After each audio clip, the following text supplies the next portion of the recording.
Ads లేకుండా latest episode చూడండి. ఈ మందుతో నిజంగానే నొప్పి తగ్గిపోతుందా చైత్ర? అది మీ అదృష్టం పిన్ని. ఒకవేళ తగ్గలేదే అనుకోండి, తగ్గకపోతే అదే మామూలుగా అయితే పల్లెటూళ్ళలో ఇలా తేలు కుట్టినప్పుడు కాస్త గరికపూసం తీసుకుని నోట్లో వేసుకుని నమలమంటారు. అది కాస్త నొప్పిని లాగేస్తుంది అంటారు. ఆహా, అంటే ఏదో నాకు తెలిసింది చెప్పాను. అంతకు మించి నాకేం తెలీదు పిన్ని. Bye, take care.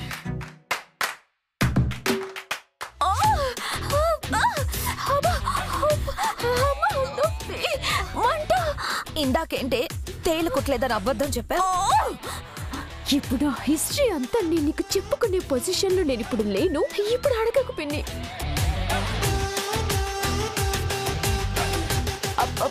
పిన్ని, అదేదో ఫ్లోలో ఒక మెడిసిన్ పేరు చెప్పింది కదా, అది తింటే ఈ నొప్పి పోతుందంట కదా. దాని పేరు గరిక. వాట్ ఇస్ గరిక పిన్ని? గరిక అంటే గడ్డి. గడ్డి కాక ఇంకేమనుకున్నావు? గడ్డి మాత్రమే. ఆ ట్రీట్మెంట్ గురించి నేను అప్పుడే విన్నాను. అయితే లేట్ ఎందుకు పిన్ని? పద, ఇద్దరు బిల్లు గడ్డి తిందాం. పద పద పద.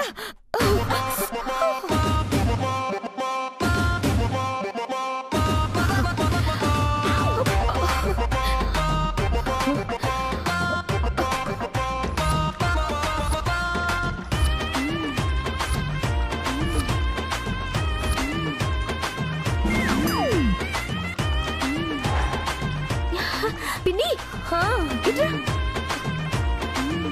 అదిగో గడ్డి ఎక్కడుంది? పద.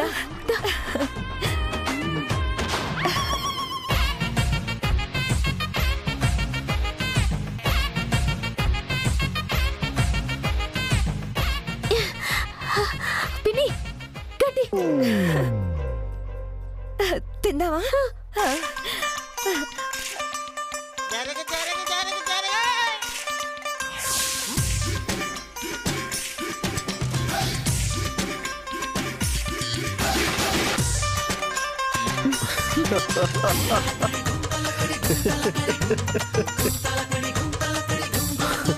ఫైనల్ గా మీ బుద్ధి గడ్డి తినే పొజిషన్ కి చేరిందన్నమాట.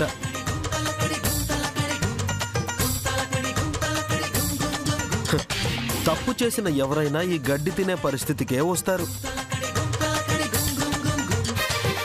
ఏంటత్తయ్య, దీని గురించేగా మీరు మిడ్ నైట్ క్యాట్ వాకులు మొదలు పెట్టారు. అదే అర్ధరాత్రి పిల్లుల్లా తిరుగుతున్నారు.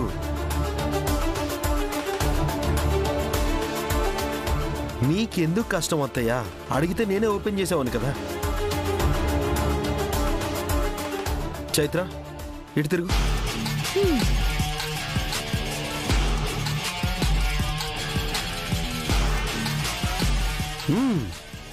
తీసుకోండి అత్తయ్య, ఇందులో ఉన్న ఎవిడెన్స్ మొత్తం తీసుకోండి. తీసుకోండి.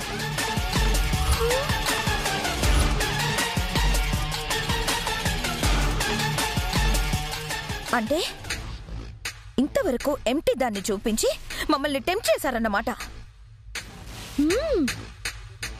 మీ వంకర బుద్ధి మరి మాకు తెలుసు కదా, అందుకే ఆ వంకర బుద్ధికి గ్రాస్ ఫీడ్ ఇచ్చేలా ప్లాన్ చేశామన్నమాట.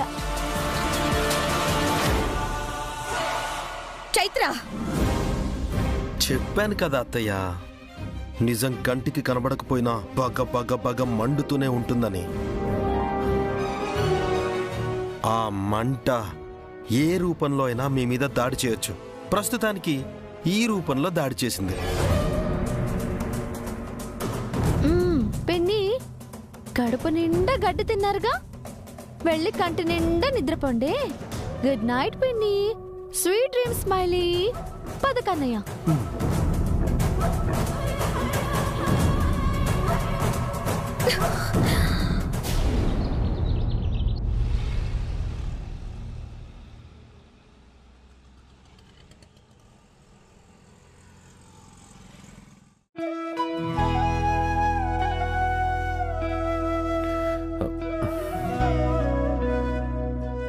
అత్తయ్య గారు కాఫీ.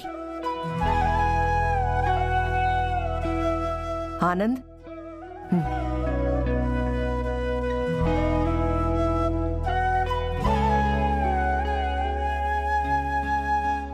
ఆనంద్, ఏంట్రా ఎవరికోసం ఎదురు చూస్తున్నావు?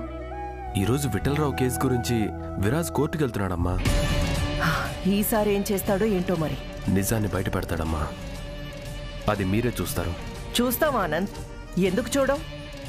ఏదో ఒకటి చేసి తప్పుడు సాక్ష్యాలు సృష్టించి ఆ చైత్రని ఎలాగైనా ఈ ఇంట్లోనే ఉండిపోయేలా చెయ్యాలని చాలా ప్రయత్నాలే జరుగుతున్నాయి.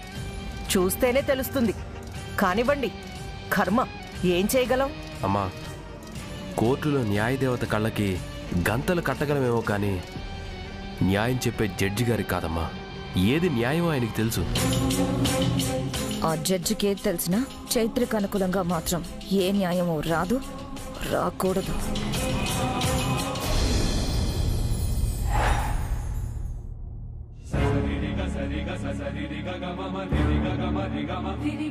కన్నయ్య, ఇన్నేళ్లుగా మా అమ్మ అనుభవిస్తున్న నరకం ఈ రోజుతో ముగిసిపోవాలి. నువ్వే మాకు తోడుగా ఉండి న్యాయాన్ని, మా అమ్మ వ్యక్తిత్వాన్ని గెలిపించు కన్నయ్య.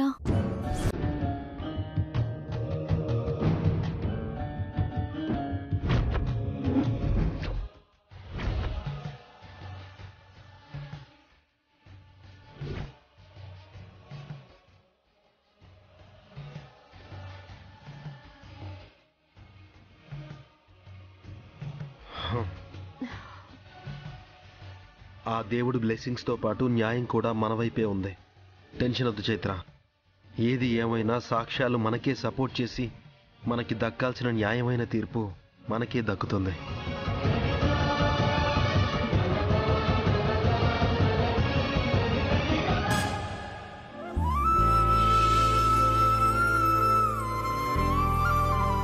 అవునే హంస, రాత్రి తేలుకుట్టిన నొప్పి తగ్గిపోయినట్టుందే.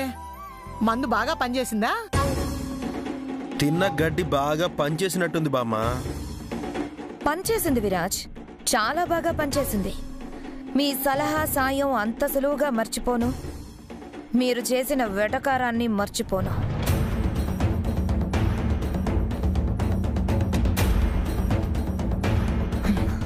దీని సంగతి సరే గాని, ఇంతకీ మీ సంగతేంటి? అన్నీ లైట్ తీసుకున్నట్టున్నారుగా. జంటగా కలిసి ఇల్లంతా తిరుగుతున్నారు. చూసావా వదినా, ఎన్నిసార్లు చెప్పినా మళ్ళీ ఇదే వరుస. నీ మాటకి మినిమం విలువ కూడా లేకుండా చేస్తున్నారు వీళ్ళిద్దరూ. ఏం చేస్తాం హంస, తల్లిని పట్టించుకునే రోజులు ఎప్పుడో పోయాయి. ఇంకా విలువల గురించి ఎందుకులే.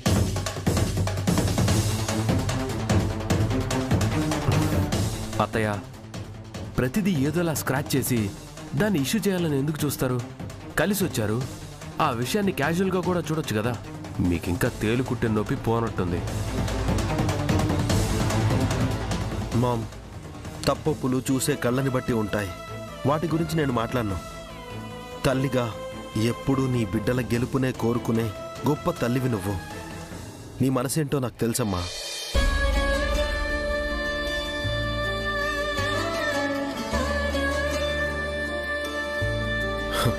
ఇప్పుడు కూడా నీ బిడ్డ గెలవాలని, జీవితంలో ఓడిపోకూడదని కోరుకోమ్మా. మంచి జరగాలని మమ్మల్ని ఆశీర్వదించు.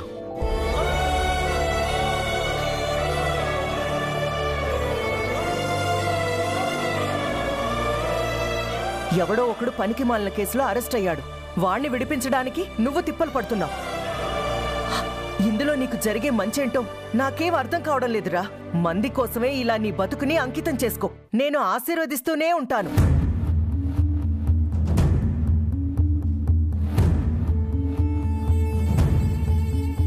జరగాల్సిందెప్పుడో జరిగిపోయింది. జనాలకి తెలియాల్సిందెప్పుడో తెలిసిపోయింది. ఇంకే ఉందన్రా. ఏం జరిగిందో జనాలకి ఏం తెలిసిందో కాదమ్మా, వాస్తవం అందరికీ తెలియడమే ఇప్పుడు జరుగుతున్న న్యాయ పోరాటం. ఆ నిజం బయటకొచ్చిన రోజు ఎవరైతే తప్పుని మోసారో వాళ్ళని తిట్టిన నోళ్లే పొగుడతాయి. ఎత్తిన చేతులే జై కొడతాయి.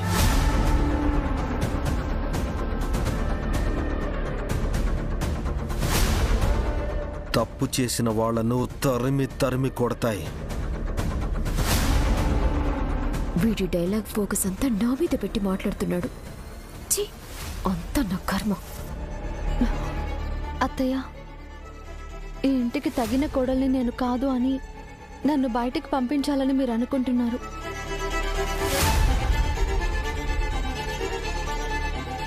కానీ నేనే ఈ ఇంటికి తగిన కోడల్ని అని నిరూపించే నిజాలు బయటపడబోతున్నాయి. గౌరవప్రదంగా తిరిగి ఈ ఇంట్లో అడుగు పెడతాను అన్న నమ్మకంతో నా భర్తతో కలిసి బయటకు వెళ్తున్నాను.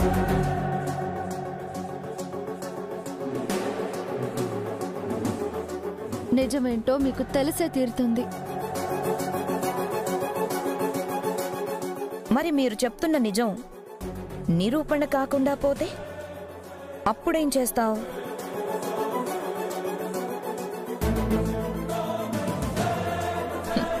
బయటికెళ్ళిన నువ్వు గడపని విడిచినట్టేనా?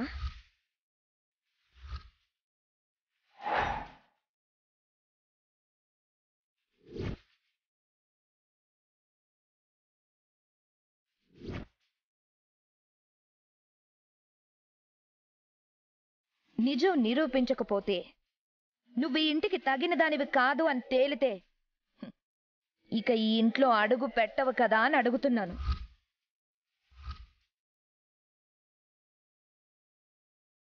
అత్తయ్య, పెద్దోడా నువ్వు ఆగు. హంస అడిగిన ప్రశ్న సరైందే.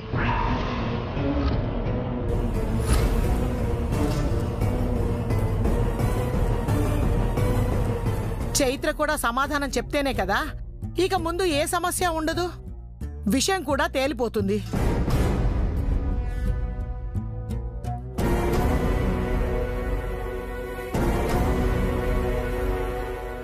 అమ్మా చైత్ర, నువ్వు సమాధానం చెప్పమ్మా.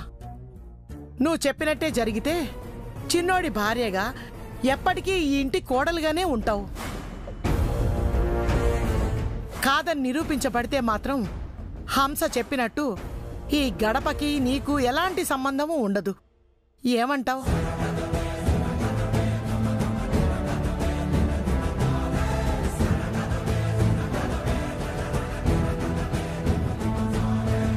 బామ్మ, అక్కడ కోర్టులో జరుగుతున్నది చైత్ర జీవితానికి సంబంధించిందే ఉండొచ్చు.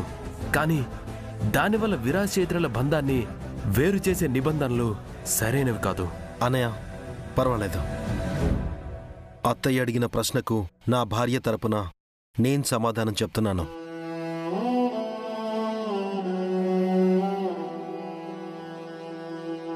మేము సిద్ధంగానే ఉన్నామన్నయ్య.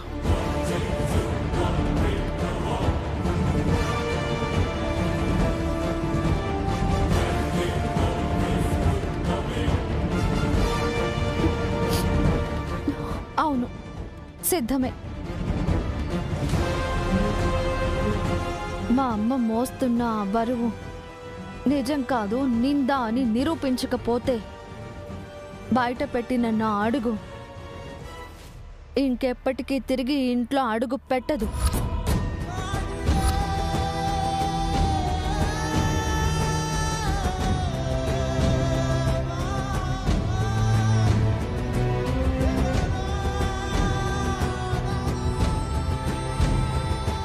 నా భర్తే నన్ను సాగనంపుతున్నారు అనుకోండి. మాటకి కట్టుబడే ఉంటావు కదా, మరోసారి మాట మార్చి వంకలు పెట్టుకొని రాకూడదు. ఈ గడపలో అడుగు పెట్టిన రోజే చెప్పాను, నా అడుగు బయటికి పోతుంది అంటే అది శ్మశానానికి అని, మళ్ళీ తిరిగి రాదు అని.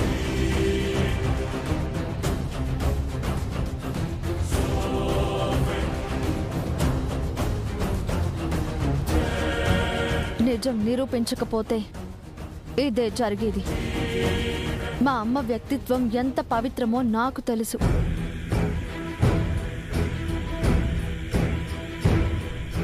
అయితే నువ్విక వెళ్ళేది శ్మశానానికే. అంత సులువుగా నిన్నీ గడపలో అడుగు పెట్టనివ్వనా?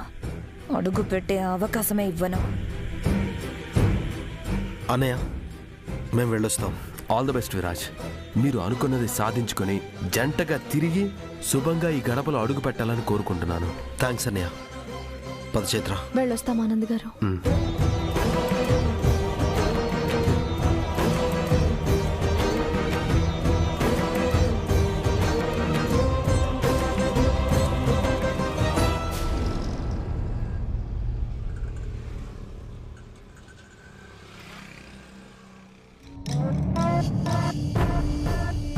ఇప్పుడు మీ కోర్టుకు హాజరు కాకుండా ఉండే అవకాశమే లేదా? లేదమ్మా, తప్పకుండా హాజరవ్వాల్సిందే. అవ్వకపోతే ఏంటంట, ఏదో పనుందనో అనారోగ్య కారణాలు చెప్పి పెద్ద పెద్ద పొలిటీషియన్స్ డబ్బున వాళ్ళు మేనేజ్ చేస్తుంటారు కదా, అలా ఏం చేయలేమా? అలా ఏం చేయలేం. అయినా పర్టికులర్గా మీకు ఇచ్చిన నోటీసులోనే మెన్షన్ చేసింది కదా సార్, కోర్టుకు హాజరు కాని పక్షంలో పోలీసులు మిమ్మల్ని అరెస్ట్ చేసి కోర్టుకు తీసుకుని వస్తారు. మేడం, అనవసరమైన కాంప్లికేషన్స్ మనమే క్రియేట్ చేసుకున్నట్టు అవుతుంది. ఎందుకు ఇవన్నీ? ఓ సాక్షిగా కోర్టుకు హాజరయ్యామనుకోండి, అంతా మామూలుగానే ఉంటుంది. నీకు మామూలుగానే ఉంటుంది లైరు. కోర్టుకు హాజరైతే నాకు మామూలుగా ఉండదు. అది నాకు మాత్రమే తెలుసు. నాతో ఎలాగైనా వాళ్ళ ఆ నిజాన్ని బయట పెట్టించి తీరుతారు. దాంతో నా కాళ్ళ కింద భూకంపమే వస్తుంది. మేడం, దయచేసి నా మాట విని కోర్టుకు హాజరవ్వండి. ఒకవేళ హాజరవ్వను అన్నా కానీ అది మీ వల్ల అయ్యే పని కాదు. తర్వాత మీ ఇష్టం. ఉంటాను మేడం.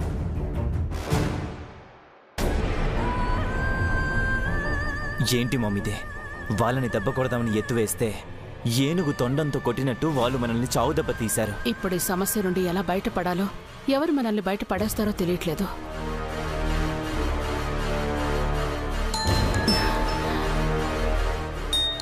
హంస ఫోన్ చేస్తుంది. చెప్పండి హంస గారు, ఎవిడెన్స్ మీ చేతికొచ్చిందా? ఏంటొచ్చేది? వాళ్ళు పెద్ద ముదుర్లు.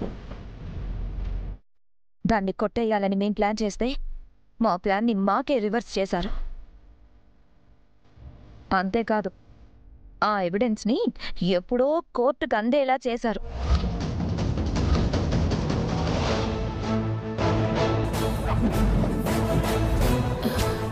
ఏంటండి మీరనేది? అవును, ఇక వాటి గురించి ప్రయత్నం చేసి ఏం లాభం లేదు. అంటే ఇంకేం చేయలేమా? చేయలేమని చేతులు కట్టుకొని మరీ ఉండలేం కదా నాగవల్లి. వాళ్ళ ఎవిడెన్స్ని కోర్టు వరకు తీసుకెళ్తే కోర్టుకు వెళ్ళిన ఎవిడెన్స్ని ఓపెన్ అవ్వకుండా మనం చేయాలి. ఏం చేయగలం? విటల్ మీద కేసు పెట్టిన అమ్మాయిని కోర్టుకు రాకుండా చెయ్యాలి.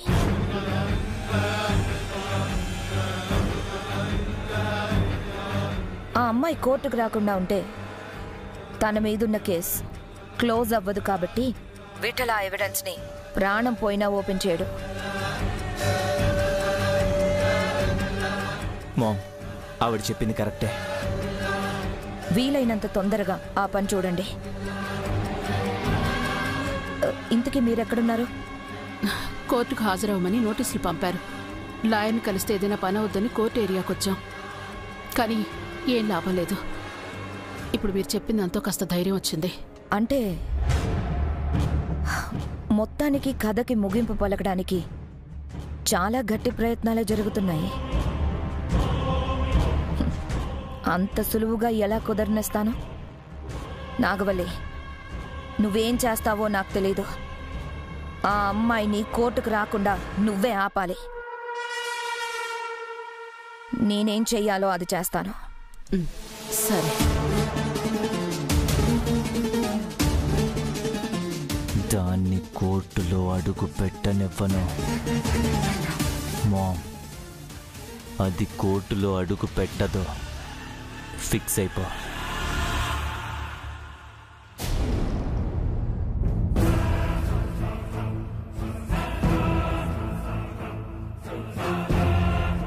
పిన్ని, ఇక్కడేం చేస్తున్నావు? స్మైలీ, పద కోర్టుకెళ్దాం. నేనా? కోర్టుకా? అవును. ఆ చైత్రని దెబ్బ కొట్టాలంటే నువ్వు నా పక్కనుంటే కొంచెం సాయంగా ఉంటుంది. నీ సహాయం పాడుగాను. నేను మీతో కోర్టు దగ్గర కనిపిస్తే ఆ చైత్ర నా బతుకుని అరటి పండులో ఒలిచి ఆనంద్ గారు ముందుంచుతుంది. అప్పుడు అక్కడ కోర్టు కేసేమో కానీ నేను సూట్ కేసు సర్దుకోవాల్సి వస్తుంది. ఏంటి ఆలోచిస్తున్నావు? ఏం లేదు పిన్ని, నేను అక్కడికి వస్తే విరాట్ చైత్రలకి ఆపోజిట్ గా ఏదైనా చేయటానికి వచ్చానేమోనని ఆనంద్ గారు అనుమానిస్తారు. ఆల్రెడీ ఈ విషయంలో ఆయన చేత 2 సార్లు అక్షింతలు పడ్డాయి. ఈసారి అక్షింతలుండవు, ఇలా మెడపట్టి అలా గెంటేయటమే. అయినా ఎందుకు టెన్షన్ పడతావు పిన్ని?